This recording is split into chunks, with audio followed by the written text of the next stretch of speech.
अरे मैंने थोड़ी देर पहले ही प्रेस कॉन्फ्रेंस लेके अपनी बात क्लियर कर दी और मैंने स्पष्ट रूप से कहा कि वो उनका मत उन्होंने रखा है, लेकिन पार्टी के अंतर्गत जो होता है मैंने स्पष्ट रूप से कहा कि हमारा जो भी निर्णय होता है वो हमारे जो श्रेष्ठ नेता, हमारे ज्येष्ठ नेता होते हैं वो हमारे आदरणीय मल्लिकार्जुन खड़गे साहब, आदरणीय राहुल गांधी जी और सोनिया गांधी जी इसके बारे में निर्णय लेंगे।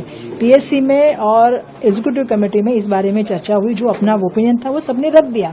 वहां पे हमारे प्रभारी आदरणीय रमेश चंद्रा जी थे, यूबी वेंकटेश जी थे, और मुझे ऐसा लगता है कि जब पार्टी के साथ इसकी चर्चा होगी तो पार्टी इसके बारे में निर्णय लेगी और जो पार्टी का निर्णय होगा वो सर्वोत्तरी होगा और वो जो पार्टी का निर्णय होगा वो हम सबके लागू होगा।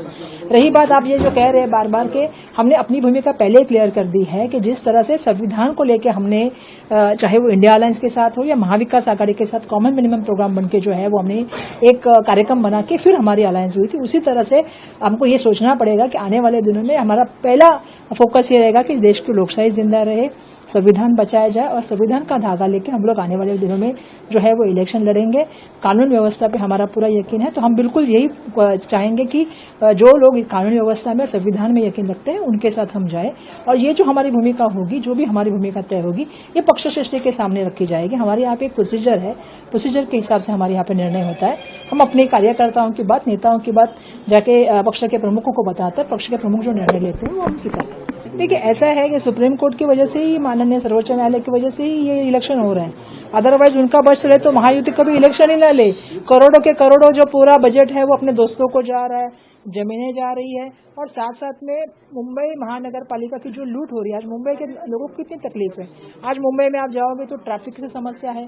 आज मुंबई में आप देखोगे तो बड़े पैमाने पर लोगों में पानी नहीं आ रहा है, लेकिन बारिश में गलियों में पानी होता है, टॉयलेट नहीं है, आज गार्डन नहीं है, इतनी सारी समस्या है। और जिस तरह से टेंडर निकलते हैं, पूरी तरह से टेंडर किसी दोस्तों को निकलने का काम हो रहा है। 3 साल में जितना भ्रष्टाचार हुआ है, पूरी मुंबई महानगर पालिका की जिंदगी भर की बचत को तोड़ने का काम हुआ है, जब लगभग 2 लाख से ज्यादा करोड़ के टेंडर निकले हैं। तो इस बात के ऊपर भी हमें लड़ना चाहिए। मुझे सर्वोच्च न्यायालय का धन्यवाद देना चाहिए, उनकी वजह से इलेक्शन प्रक्रिया चालू हो गई।